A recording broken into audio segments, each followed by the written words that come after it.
Intro TV!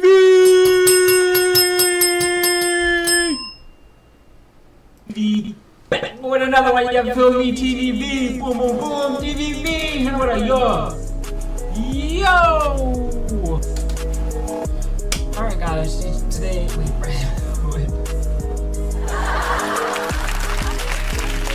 Alright, y'all. It's your boy, TVV. Yo! It's your boy, TV Connecting TV Central. What it do? It's your boy connecting to TV Central. What it do? It's your motherfucking boy back with it. Okay, I was biting my nail. No, I don't choke. Back with another one. You know what I'm saying? Today, we will be watching something scary, bro. Something horrific. Something horrible. Something gut-wrenching. Well, I don't know. 22 true horror stories. Let's watch it, bro. Kind of scared. Should I turn the lights off? Kind of scared, really. We're gonna watch these in the mid-dead of Thursday. In the dead center of Thursday, bro. Alright, chat. Lights off. Come on. We gotta really get in that mode. We gotta really get in that mode, shit. It was about late November in Colorado, and I was about 7 or 8. My bad, YouTube. Hold on, y'all. Stay it up to the tube. Got y'all right here. My bad. Show it up to the tube. Alright, let's do it.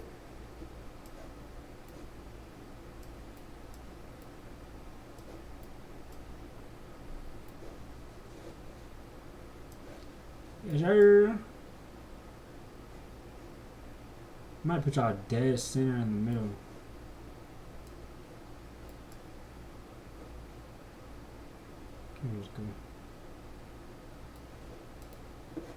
Alright, chat. Right. My father got the idea of taking us all for... It was about late November in Colorado, and I was about 7 or 8. My father got the idea of taking us all for a weekend to a cabin that he was going to rent. My mother thought it was a great idea for me, my sister, and my father and my mother to bond. So that's exactly what happened. We rented a cabin for a few days.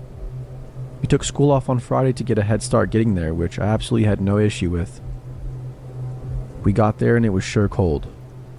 Absolutely had no issue. I don't want to be that guy, but he's not packing. He's not packing no bags, bro. Who packs their bags like that, bro? Issue with. We took school off on Friday to get a head start getting there, which I absolutely had no issue with. We got there and it was sure cold. Well, it was almost December, so I guess it made sense that it was that cold.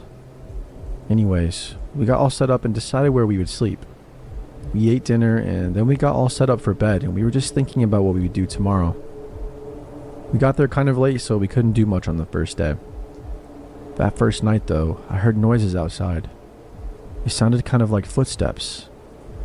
I looked out the window and saw nothing, so I figured it must have been an animal. I just tried to get back to sleep, but about 15 minutes later I heard it again. I woke my sister up, which she was about 11 at the time, and she heard it as well. We both walked over to the window and saw something out there. We weren't quite sure what it was. We decided it'd be best for us to not see us, so we went back to sleep. I had a hard time sleeping that night, and so did my sister.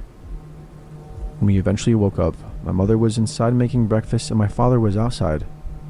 I asked my mom if I could go outside with my dad, and she told me sure, while my sister stayed inside and waited for my mother to finish breakfast. I walked outside and my father was talking to some man. A short, chubby man. He had a shaved head and was wearing a veteran cap. He looked really nervous too, for some reason. He was sweating a lot, even though it was freezing outside. I walked over to him and my father, and my dad looked at me and said, "Oh, this is my son," and told him my name. The man then looked at me and said, "Hey, nice to meet you, kid. My name's Patrick." He just smiled and looked at me. I also smiled and greeted him back, and maybe it was rude at the time, but I was just a kid, so I asked him, "You look kind of scared. Are you alright?" And he kind of coughed and replied with, "Oh yeah, I'm fine. I just went through shell shock. because I'm a veteran, as I couldn't tell already with the cap that he was wearing, but he seemed normal then. My father seemed to really like this guy for some reason, and I guess at first I liked him too. Why? He told my father... What you mean you like him? You just met him and he's barely like talking for real. What you mean you like him? He had also rented a cabin with his family and that they were really close to us, so he decided to introduce himself. My father invited him inside for breakfast and he stayed, and everything was normal. I went outside to play after that with my father and Patrick. While playing outside, I fell and scraped my knee and started crying. My dad was inside at the time, which was a bad time for him to be inside. My mother was calling for him, and he ran inside while I was out there with Patrick. Patrick then ran over to me and told me to come with him to his cabin because he had band-aids. I agreed and I went with him. I wasn't a very smart kid. We talked about what I liked doing, and I told him about the video games that I played and stuff like that. Then things got weird. He asked me what shoe size I was and how old I am. Didn't know my shoe size, so I told him that, but I told him my age. He just kind of chuckled and said something along the lines of, "Good to know." Also, his cabin was nowhere near ours. It was way back, at least 20 minutes to walk there. I was tired and there was no point in getting the bandit anymore, but I still decided to keep going since I had walked too long. We entered the cabin and he told me to go in first, so I did. As soon as I walked in, I realized something. There was nobody in there. No family. I asked him where his family was and he didn't answer, pretending like he didn't hear me. He then locked the door. I was starting to feel frightened. He told me, "I'll be right back with the Band-Aid, kiddo." He then walked into the kitchen and pulled one out of somewhere, and then walked back and told me to have a seat and that he'd put it on. I sat down and he put it on me. He also held my leg with his other hand and rubbed up and down and told me, "You're rather muscular, kid. I like..." Oh, hell no, bro. What? Nah, gang. Why would you go? First off, I'm not going with you. The cabin's right there. I'm just going back inside. Why am I walking 20 minutes away with you? Yo, what? I sat down and he put it on me. He also held my leg with his other hand and rubbed up and down and told me, "You're rather muscular, kid. I like that." I kind of got scared and I immediately stood up. He asked me what was wrong and I told him nothing and that my leg was feeling much better. Nah. I then said that I thought my parents would be worried sick about me and that I should hurry back, but he insisted that I stayed a little longer and ate there. I really didn't want to, but I was alone, and if I ran, I don't think I could find my way back to the cabin. So? The door was locked too, so I just agreed. So what, bro? I'd rather be lost than like, nah, bro. What you mean you find your way back? You walked straight ahead. First off, you should have been paying attention. You should have been paying attention to the route. Bro. I ran, I don't think I could find my way back to the cabin. The door was locked too, so I just agreed and decided to eat with him and get it over with fast. He asked me how much I weighed, and I guessed about 70 pounds. He then had a smile go across his face. He nodded and said, "Perfect weight." I asked him what that meant, and he just kept smiling at me. I was really weirded out when I asked him if I could go.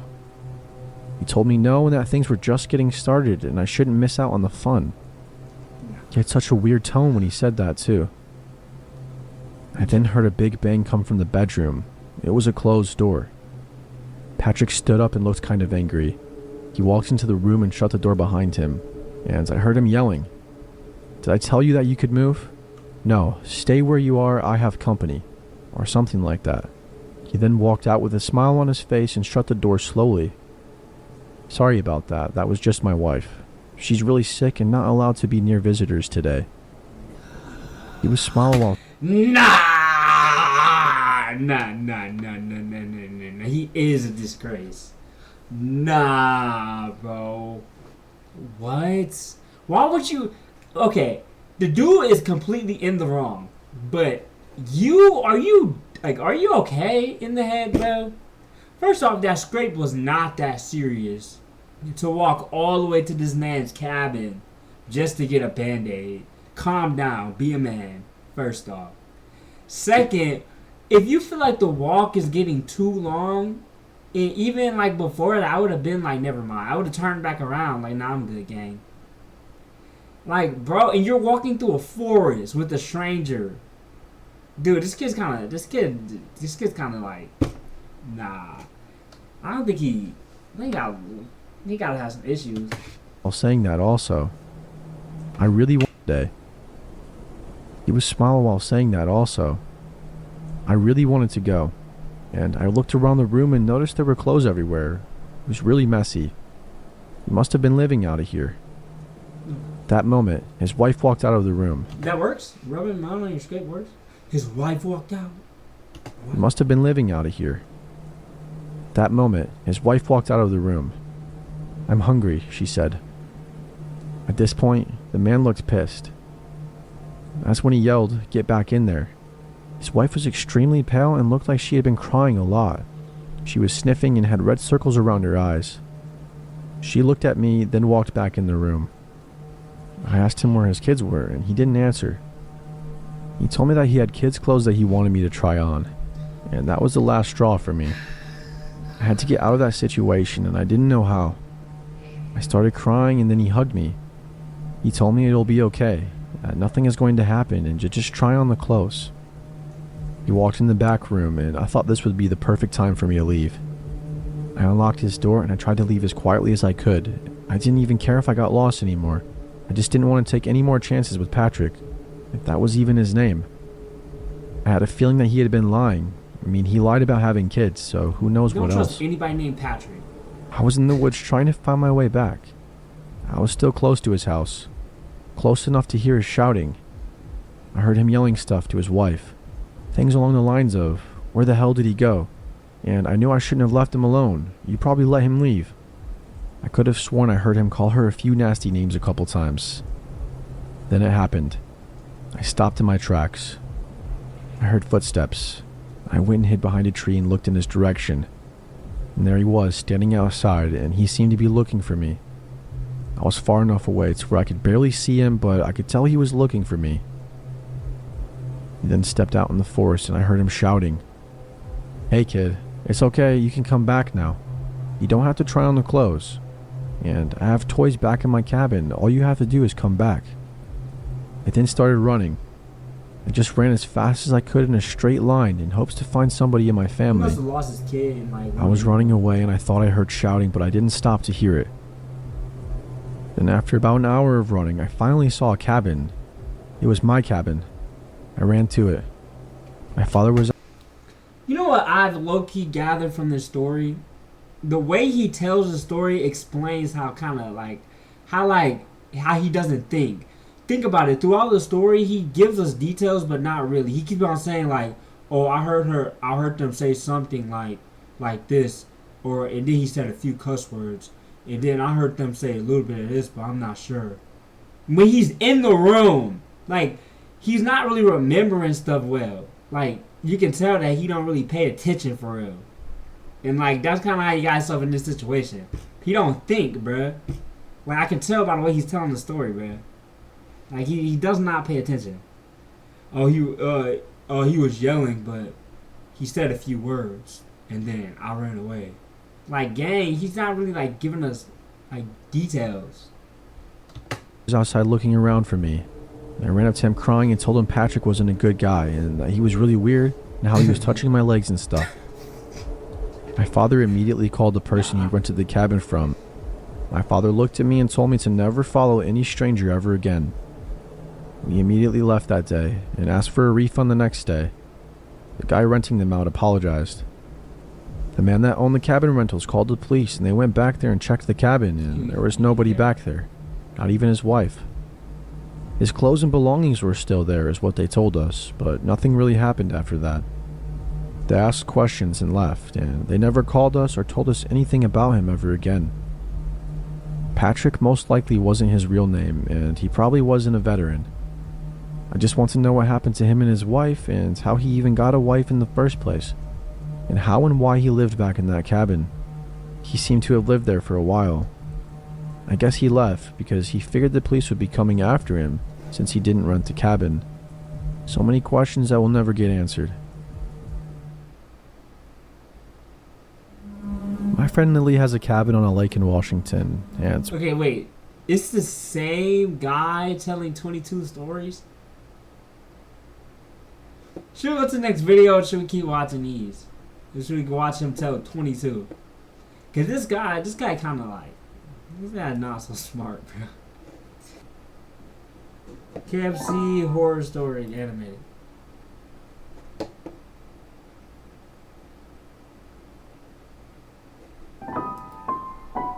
I used to work in a KFC a few years back. Of course you worked at the KFC. I can hear it. I can hear it in his voice, bro. I can hear it in his voice, bro. Of course you worked there, gang. I can hear the love for it in his voice, gang. Later, I went back to my hometown, which is... Of course you did, bro. I used to work in a KFC a few years back. Later, I went back to my hometown, which is why I left the job.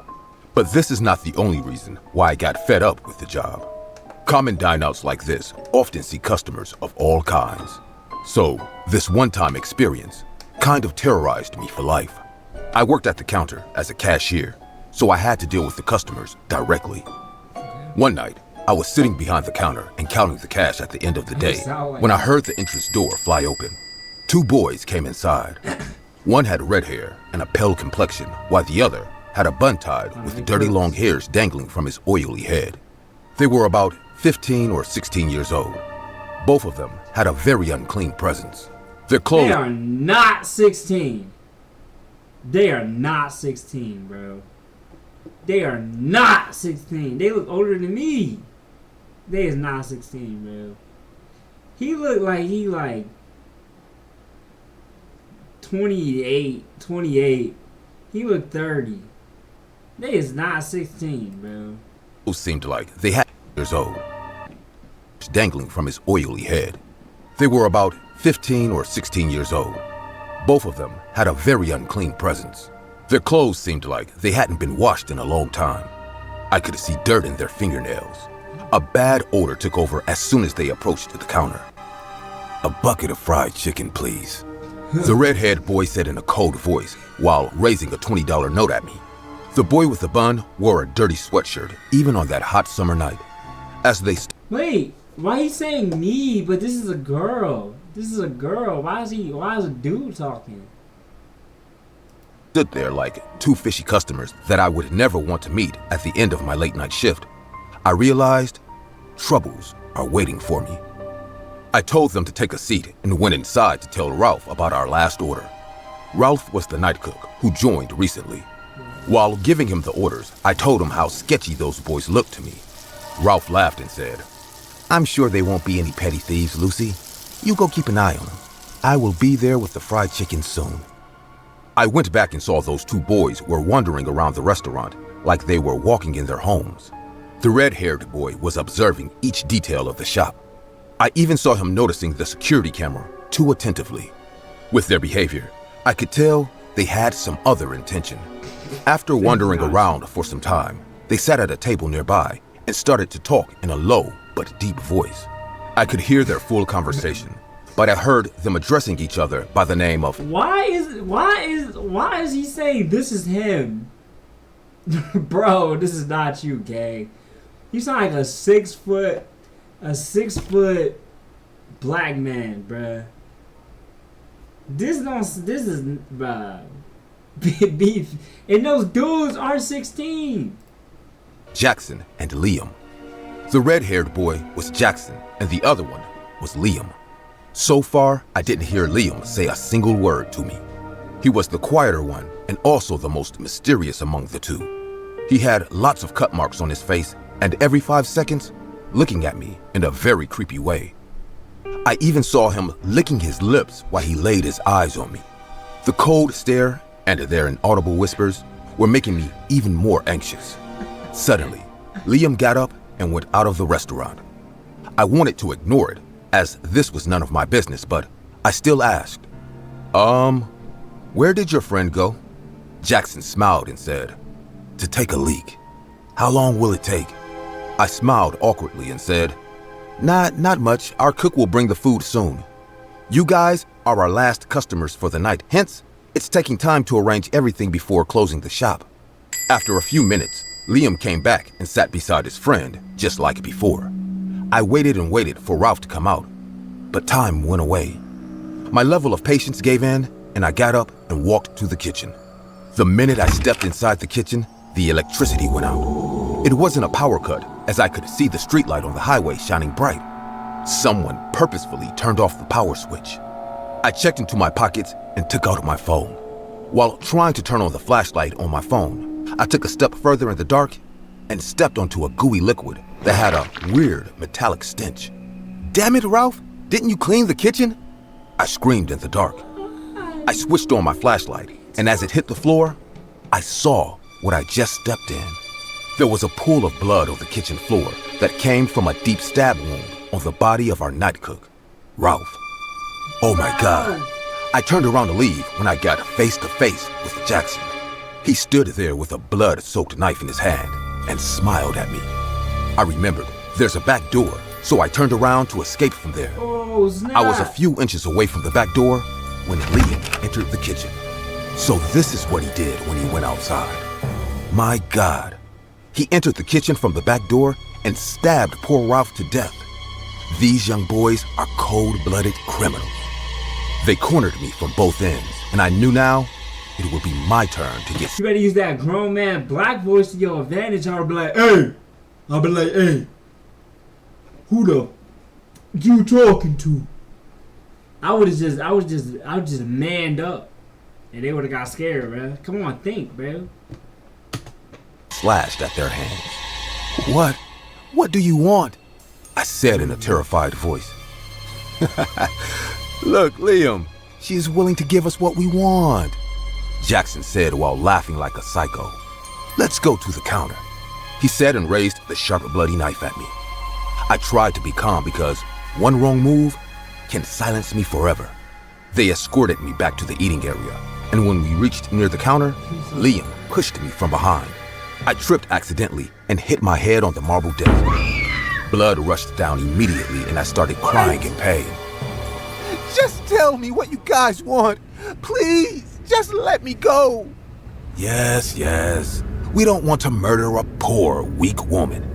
It doesn't worth anyway. We just want the money from the cash register. That's all.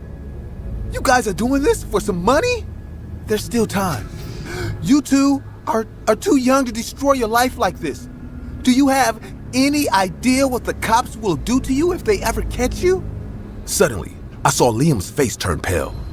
For the first time, he looked scared. He said in a fumbling voice, Maybe we should just leave, Jackson. I don't want to go to prison.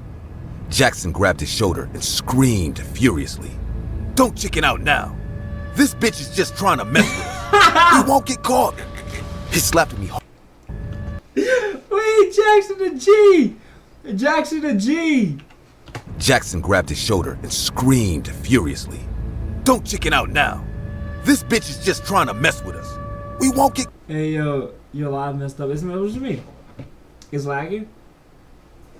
Let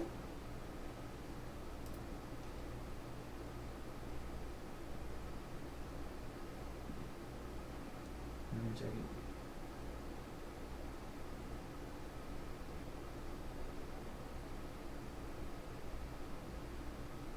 it. It froze.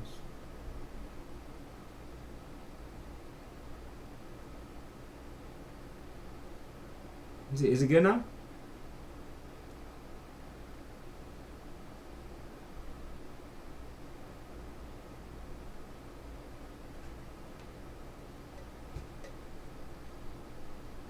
I think it's good.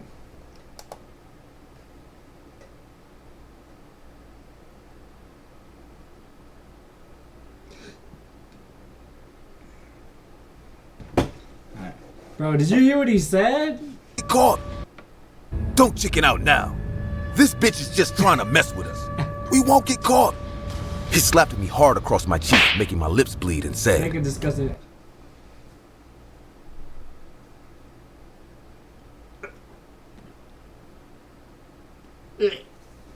That's not yet.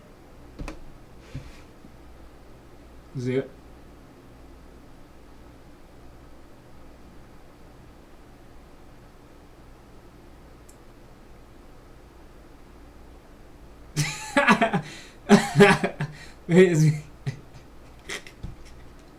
Bruh. Just give us the money. We don't need your lecture, lady. Jackson gave the knife to Liam and snatched my phone from my hand. Now go to the cash register. Go! This dude's He a screamed. YN. The flashlight on my phone was the only source of light, till now. Not really. I knew these boys turned off the power so that the security camera fails to record them. But I didn't want them to go so easily. An idea came to my mind. I stopped and said, the cash register is automated. I need to access the computer to open it. I hope you're not trying to be smart with me, lady, because I'll Not cut smart. your throat and then dump your face inside that hot fryer in the kitchen. I made them understand Dang. that is the case when it really wasn't. They whispered to each other for a few more seconds, and Liam went inside the kitchen to turn on the power. As soon as the power came on, Jackson said, "Turn off the security camera. I know you can do that from your computer. Do it, now!" I could have easily faked that and let their entire act get recorded by the camera. But I actually did turn it off, because my plan was something more sinister. I opened the cash register and loaded the money inside a bag. As Jackson came close to take the bag from me, I grabbed his head and slammed it hard on the desk. The sudden strike hit him so hard that he didn't even get the chance to scream. Half of his face got smashed as flesh and blood poured out of his wounds. I took my phone from his hands, but didn't call What? 911 yet. Woman, do it with the C's. Hold on. I didn't know you I was took like my that. phone from his hands, but didn't call 911 yet. Liam walked in from the kitchen and got shocked, realizing the tables have turned. He ran towards the exit at full speed, and I was ready for my next move. He was inches away from me as he had to walk past the counter to reach the entrance. That's when I threw chili flakes on his face. I had already taken them from the kitchen when these two dumb boys were heckling me in the dark. He screamed in burning pain and fell on the floor. I ran at him and snatched the knife from his hand. I stabbed them both to death. I closed the store, cleaned all the mess, and wrapped their bodies in garbage bags. There's an incinerator in the basement to burn the house. I called 911 now and hid their bodies inside the incinerator. The cops came and took my account. You, bro, what? You're having fun. No, because you're having fun. You did not have to do all that. You did not have to do all that, bro. Nah, because you're having fun. Nah, that's crazy. You ain't got to do all that, bro. There's an incinerator in the basement to burn the waste. I called 911 now and hid their bodies inside the incinerator. The cops came and took my account on a robbery done by two mad young boys. The security camera had the footage of them entering and wandering inside the restaurant in the very beginning. The cops identified them as escaped thugs who had past records of burglary and other crimes. The story flashed in the morning news as two boys murdered the night cook and tortured a lady employee of KFC, then took all the money and ran away. I went back the next day and burnt their bodies in my free time. Only I had the access to the basement, so my secret remained pretty safe. I continued working there for a month or two, and then left the job for a fresh start. The boys are still on the wanted list. I am still the poor victim in everyone's eyes, when in reality, I got away with murder. Hey guys, I see many of you comment. Bro, what? Dude, what? Nah. Gang. Alright. On my videos that this channel deserves 1 million subscribers. But I also see the percent of people who watch my videos aren't actually subscribed to the channel. So, if you like the content, want to support my channel, and want to see this channel reach 1 million. I'm a D1 hater. I used to work part-time at a KFC. I was a broke college student and needed a way to make some pocket money. You're again? You work at KFC again, and you a different woman? The pay was all right for the hours I worked, but I worked at the closing shift, so I was able to take home any leftovers in the shop. and save some money on food too. That's fine. For all the fuss KFC puts up about their secret 11 herbs and spices, actually, making the chicken takes shockingly little skill. That's what they are. You just batter a bunch of chicken parts in flour and spice mix and dunk it in an oil fryer for a while. If it's undercooked when you take it out, put it back in for a few minutes. If it's overcooked, serve it anyway. It's not like anyone will complain about the quality of the food if they're already willing to eat at a KFC. I never questioned what was inside the spice mix that went into the chicken I served the people every day. I didn't even like the way it tasted all that much. It was good for about the first week of me working there, but after having KFC for dinner every night for the sake of saving money, I started to get sick of it. Still, I kept eating it because, hey, free food is still free food. One day, I went to work as usual, fried a bunch of chicken. That's the blackest thing. That's the blackest thing you can say, man. I said that the other day. Free food is free food. Yeah. Still, I kept eating it because, hey, free food is still free food. One day, I went to work as usual, fried a bunch of chicken for a bunch of people who were either regulars or just passing through, and split whatever was left with the other employees to take home. By the time I got home, the grease from the chicken had pooled onto the bottom of the cardboard box I used to carry it, and the once crispy batter had grown soggy during the long car ride. I entered my apartment and sat in front of the TV to eat the KFC chicken I brought back home with me. But I noticed something strange when I took the first bite. Now, I've eaten KFC's fried chicken more times than I care to remember since I started working for them. I knew the taste of KFC like the back of my hand, whether I liked it or not. And this... Of course you know that chicken. Of course you know that chicken like the back of your hand.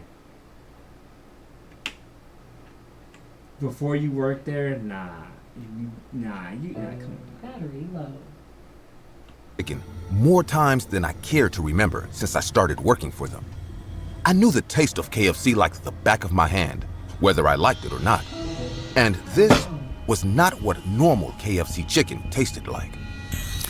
There was an odd, almost floury sweetness to it that I didn't recognize, and a slightly bitter aftertaste that left my tongue feeling a bit numb. It wasn't bad by any means, It's a person. just strange. I'm sure that someone who hasn't eaten it almost every day like I had probably wouldn't have noticed the change in flavor. I assumed the flour or spice mix for the last batch must have been a few days past its expiration date, and decided it'd be best if I didn't finish the chicken. I tossed the rest of the chicken out of my apartment window into the alley below for a lucky stray dog to come and eat it. The next night at work, one of my coworkers, let's call him Jerry, chatted with me about the strange tasting chicken as we were working the fryers to make more of the stuff. Hey Sally, is it just me, or did the chicken last night taste a little off to you? I know what you mean. I couldn't bring myself to finish it. Was the spice expired or something? No, I checked the expiration date on the new spices that came in last night. They probably changed the formula without telling anyone to save on costs. I see. It probably doesn't taste all too different to people who don't eat it every day like we do. Yeah, to be honest, I think all of us have been eating way too much fried chicken since we started working here. I think you're right. There's more grease than blood in my veins at this point. How about we grab some actual food after work then? I hear there's a noodle shop nearby that stays open really late. Jerry must have been the smoothest guy on the face of the planet, because I didn't realize he was asking me out on a date until halfway into the date, and didn't even mind when I realized I was on one. I had a good time eating some actual food with a cute guy I liked, and got home a little later than usual. Oddly enough, when I got back, the chicken pieces I'd thrown out the previous night were still there. Normally, the stray dogs in my area would fight for each other for even the smallest scraps of expired food. For 3 whole pieces of fried chicken to survive being devoured by them was a miracle, even if it was KFC chicken. Whatever was in that fried chicken, it must have smelled unpleasant enough to the dog's sensitive Dude looks crazy. Look at his eyes. noses that even they didn't want to eat it. In contrast, the sales back at the KFC skyrocketed over the next few days. So much so that there wouldn't be any chicken left at the end of the day for any of the employees to take home, even if they wanted to. The people who ate at the KFC changed too. They were the same regulars who came by from time to time since I started working there. But after the chicken began tasting strange, they came by almost every day and started ordering buckets worth of chicken instead of the modestly sized value menu items they usually ordered. Their appearances changed too. Their faces had become pale and filthy with bloodshot eyes that twitched and darted all over the place as they waited for their food. Red dots dotted their bodies like sore insect bites, which they scratched until And that's normal to you? What you mean? The first one you saw, you should have been like, nah, something up. You just talking about it like it's just normal. You saying they're all like that, bro. You should have been like, yo, chill. their overgrown nails became bloody. It only got worse as time went on. You let time go on and you not thinking, bro. Despite eating copious amounts of chicken almost every day, the regulars became skeletally thin with sunken faces that made them look more like walking corpses than people. On one particularly busy night, we ran out of chicken while the I feel like restaurant he said, was full of the sickly-looking regulars. One of the regulars came up to the cashier I was tending to at the time. "One chicken bucket meal, please." "I'm sorry, sir, but we're out of chicken for the night." one chicken bucket. At that, the man's bloodshot eyes widened in surprise and his lips curled into an angry snarl. "You're out of chicken? Out of chicken? We'll be restocked tomorrow, sir, please. You can't do this to us. You can't be out. I need it now." The man shouting started gaining the attention of the other regulars. But instead of being annoyed, they seemed to be just as concerned as he was about the lack of chicken. The ones who were still eating held their buckets of chicken close, while those who were nearly finished with theirs eyed them with hungry eyes. The next few minutes went by in a flash. The regular who'd been talking to me saw a woman with a nearly full bucket of chicken and lunged at it to grab a drumstick. The moment his hand got near the bucket, the woman grabbed him by the wrist and chomped down on his fingers with unnatural force that severed them clean at the joint. There was a scream from the man, followed by several more from the other customers as they scratched and bit at one another like wild dogs to steal each other's chicken. I retreated back into the kitchen with the other employees and we called the police. Our manager told us that he'll go outside to wait for the police there and left the restaurant through the back door. When the police finally came, the entire place was filled with crazed customers, fighting each other over the fried chicken, which they eagerly ate from the floor. The police had to tase the ones still standing to arrest them, though many of them had to be taken away in an ambulance instead. When I asked the police where the manager who went outside to wait for them was, they looked at me in confusion. They didn't see anyone outside when they got there. The KFC was closed for the next few days for a police investigation. Jerry and I both told the police about how the customers started acting strange ever since the chicken recipe changed. When they analyzed the spice mix we'd been using for the chicken, it tested positive for a highly addictive and very illegal drug. The same kind that was found in the system of every customer who was arrested the night all hell broke loose. Police theorized that the manager must have been putting addictive drugs in the chicken in an attempt to boost sales. It worked, but at the cost of the customer's physical and mental health. And when he realized— That's lame. I expected it to be something crazier, like the chicken turned out to be like a person or something, or like something like a camel or something like that. It's just a drug. I kind of expected something creepy and crazier. that he was going to get caught, he ran away and never looked back like the greedy coward he was. I live with the guilt of accidentally ruining the lives of all those people. Accidentally? You watched them for weeks get dots on their face and scratch and bloodshot eyes for weeks. You watched it happen, bro. And I know regular people wasn't like that. It was regulars that come to the store. It wasn't other people that's like just on the street. You let it happen. What you mean? Like, bro, what? You don't feel bad. You watched it happen. To get caught, he ran away and never looked back like the greedy coward he was. I live with the guilt of accidentally ruining the lives of all those people every day. Jerry assures me that none of us could have known. But he knows that's a lie as well as I do. Had we cared more about our job, we could have saved a lot of people from the life of addiction Rehab for chickens, crazy. they are now trapped in.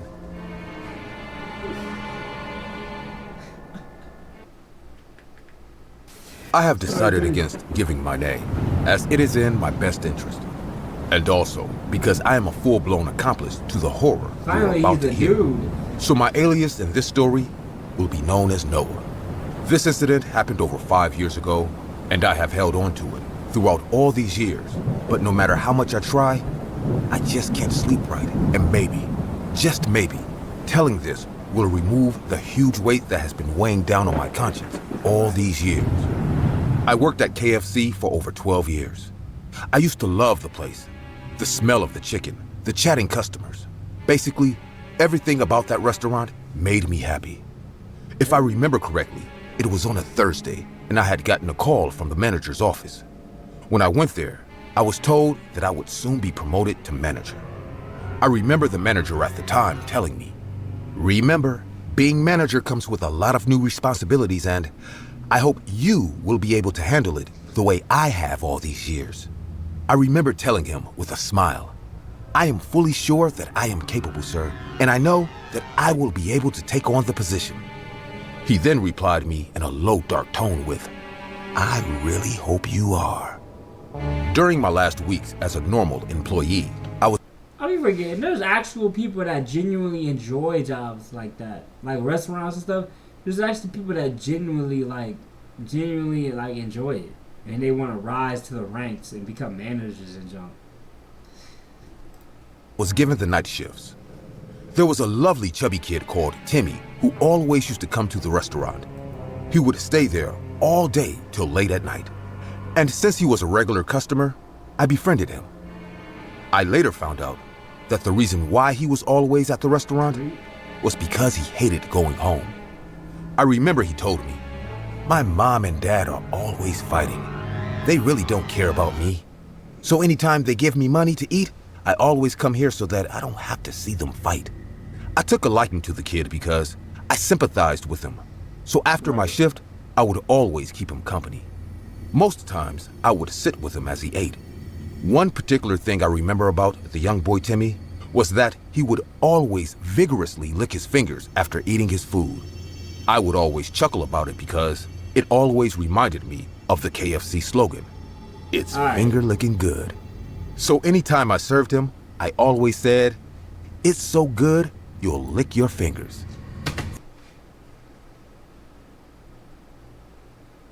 A grown man sitting with a kid in a restaurant every day. Every day. Telling him, "You licking your fingers real good." That's crazy. After this, I'm editing and then make the channel. Okay, bet. When you make the channel, throw me that password, my baby. W Mez, I appreciate you too, bro. Thanks for doing this, gang. The next Appreciate day you a lot, during my boy. second night shift, I saw a man coming in wearing a hoodie. I couldn't see his face, but he had a bad aura and he made the environment tense. He walked up to the counter to order a bucket of chicken. I remember walking up to the table to serve this strange man his food, and he said to me in a low, deep voice, "Are these the finger-licking good ones?" I was confused, but I said, "Yeah, man, I guess so." Plus, He after, did- this, I'm gonna go. I can't eat in here, so I'm gonna eat and I'm come back. And replied, "You sure these are finger-licking good ones? I don't eat any other ones but those." I was creeped out now, but I said with a forced smile, "Yeah, they sure are." With no response, he looked forward into the void and silently began to eat. I went back to the counter, a bit anxious and shaken up. After a while, the man finished his meal, and he left, leaving only me and Timmy in the restaurant. I don't know why, but I heaved a sigh of relief as the environment wasn't tense anymore. The next night was basically the same thing, as the man came in and ordered the same thing he did the night before. And the night after followed in the same order as the man arrived at the same time. Nothing changed until the last night of that week. I was going to be the manager the next day, so it was my last day as a normal worker. I wasn't really doing anything, so I went out for a minute to throw out the trash. And when I came back, I couldn't see anyone. Neither Timmy nor the man was there. I was sure no one left, as I didn't see anyone leave through the front door. I became scared, and that's when I began to hear sounds coming from the kitchen. I waited for a few minutes before I decided to go check it out. As I finally reached the kitchen, I saw the weird man manning the grill while whistling a tune. I remember asking, "What are you doing here? Where's the cook?"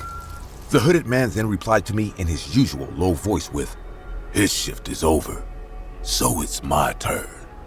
I remember being shocked for a minute as he said it with all confidence, as if he was sure of what he was saying. I then quickly said, "I'm sorry, man, but you don't work here and customers aren't allowed back here, so you have to leave." The hooded man just ignored me and continued cooking. I was perplexed as I didn't know what to do. I contemplated forcefully dragging him out of the kitchen, but seeing as he was a huge, unpredictable man, I decided not to. As I was deep in thought, I noticed him bring out a jar from his pocket and begin to slowly add what I assumed to be fries dipped in ketchup into the deep fryer. I couldn't make them out at first glance, but with a closer look, I realized that he was slowly dropping bloody human fingers into the fryer. It took me a moment to process what I was seeing as I slowly began to back away to call the police. And that's when I tripped on something. I quickly looked at what had tripped me, and lying across the floor was young Timmy's corpse. His hands had been mutilated, as all his fingers had been cut off. I began to scream as the sight of the child I had befriended on the floor shook me to my core. Within seconds, my manager immediately rushed in. I didn't know he was still around, and I began to say, "Thank God you're here. Please, get help. This man killed this child." And that's when my manager put his hands to his lips and told me to keep quiet. "Shh, you don't want to alert anyone, now do you, Noah?" he said. He then calmly walked to the hooded man and said, "Mr. Cornelius here is just our night chef." That's when the man removed his hoodie, and I saw his face. He had scarrings all over as he looked like a messed up butcher. He was just doing the needful. I was speechless and confused at the same time, but I remember stuttering out, "Are you feeding our customers human fingers?" That's when my manager replied to me with, "Gods, no. You see, Noah, the way fine wine adds a divine taste to dishes is the same way seasoned human fingers add to the taste of chicken." I was still frozen in place and confused. He then continued with, "It's simple. To get that finger-licking good taste, we need good seasoned human fingers, as it changes the taste entirely. It's like that special spice. Believe me, you won't understand till you've tried a fresh one from the batch." The cook then offered me a wing to taste. I was still frozen, contemplating whether to scream and run, and that's when my manager said, "These are the new responsibilities that come with being a manager. I was once in your position, Mr. Noah, and I had to choose. And remember, you were the one who said you were ready for it." I don't know why, but there was this sick voice at the back of my head that told me to do it. Maybe it was my selfish human wants, as I really wanted to be the manager. I had subconsciously waited so long for the position, and if keeping one little messed up secret was the price to get what I wanted, so be it. So I did it. I remember taking the wing and eating it, and I realized that everything they said was true, as it had a beautiful sweet taste to it, something I hadn't tasted before. I went on to be the manager of that branch for 5 years, and in that time, I ignored all the missing people posters that were popping up, as I knew what had happened to each and every one of them. Even after all this time, I thought I had silenced my conscience, but I still see Timmy's face every night for the past 5 years. I'm not telling this story for forgiveness, neither am I telling it out of remorse. I'm doing it because I hope telling this story gives me the peace I so desperately need. Oh my God! No! Ew!